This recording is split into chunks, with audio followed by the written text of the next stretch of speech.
প্রতিটি কাজেরই আলোচনা সমালোচনা আছে, আর সমালোচনা করার জন্য কিছু সমালোচকও সমাজে থাকে। আর সমালোচক যদি কঠোর বা অভদ্র হয়, তাকে ধন্যবাদ জানাতে পারেন। এটি দেখাবে যে আপনি সমালোচনা গ্রহণ করতে প্রস্তুত। তো হ্যালো ভিউয়ার্স, আসসালামু আলাইকুম। আমি নীলা আপনাদের সবাইকে ওয়েলকাম করছি নতুন আর একটা ব্লগ ভিডিওতে।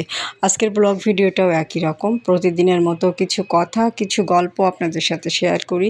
কথাগুলো যদি ভালো লাগে শেষ পর্যন্ত সাথে থাকবেন। যদি একটু বেশি ভালো লাগে ছোট্ট একটা লাভ রিয়াক্ট দিয়ে দিতে পারেন। তো যেটা বলছিলাম, সমালোচনাকারীর জবাব দেওয়ার জন্য প্রথমে শান্ত থাকতে হবে, সমালোচনা মনোযোগ দিয়ে শুনতে হবে এবং তারপর ভেবেচিন্তে প্রতিক্রিয়া জানাতে হবে। যদি সমালোচনা যুক্তিযুক্ত হয় তাহলে তা থেকে শেখার চেষ্টা করতে হবে, আর যদি অযৌক্তিক হয় তাহলে শান্তভাবে উত্তর দিতে হবে বা এড়িয়ে যেতে হবে। শান্ত এবং যুক্তিসঙ্গত প্রতিক্রিয়া জানানোর আগে থামুন। তাৎক্ষণিক আবেগতাড়িত হয়ে কিছু বলা এড়িয়ে চলুন। শান্তভাবে পরিস্থিতি বোঝার সময় নিন। মনোযোগ দিয়ে শুনুন। সমালোচনাটি মনোযোগ দিয়ে শুনুন এবং বুঝুন এর মধ্যে কোনো সত্যতা আছে কি না। আত্মোন্নতির সুযোগ হিসাবে দেখুন। যদি সমালোচনায় যুক্তি থাকে তবে এটি নিজের উন্নতি করার একটি সুযোগ হিসাবে গ্রহণ করুন। আপনি বলতে পারেন, আমি সমালোচনাকে একটি শেখার সুযোগ হিসাবে দেখি। কার্যকর প্রশ্ন জিজ্ঞাসা করুন। সমালোচককে আরও কার্যকরভাবে তাদের মতামত প্রকাশ করতে উৎসাহিত করতে পারেন, যেমন এটি কিভাবে আরও ভালোভাবে করা যেতে পারে বা আমি কিভাবে এটি উন্নতি করতে পারি। ধন্যবাদ জানান।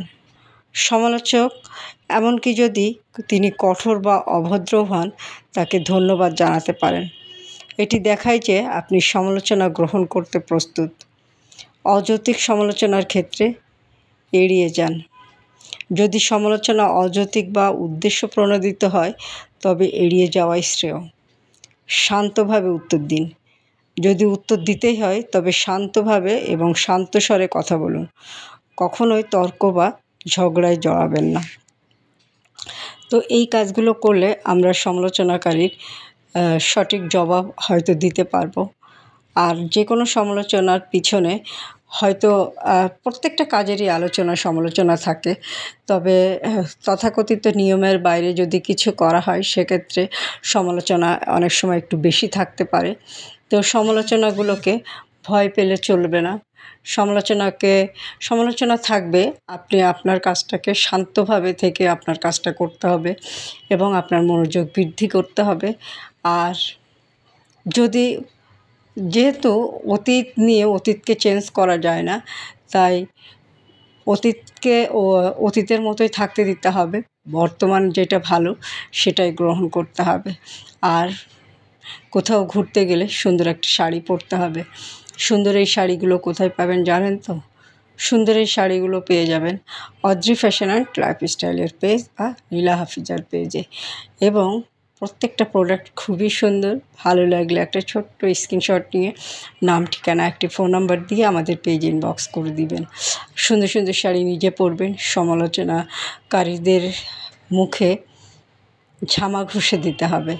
সমালোচনা থাকবে, আপনি যে কোনো কাজেরই সমালোচনা থাকবে।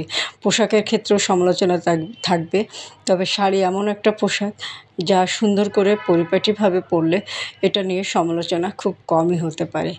তো ভালো থাকবেন, সুস্থ থাকবেন, আমার পেজের সাথে থাকবেন। ভিডিওটা যদি ভালো লাগে একটা ছোট্ট লাভ রিয়াক্ট দিবেন।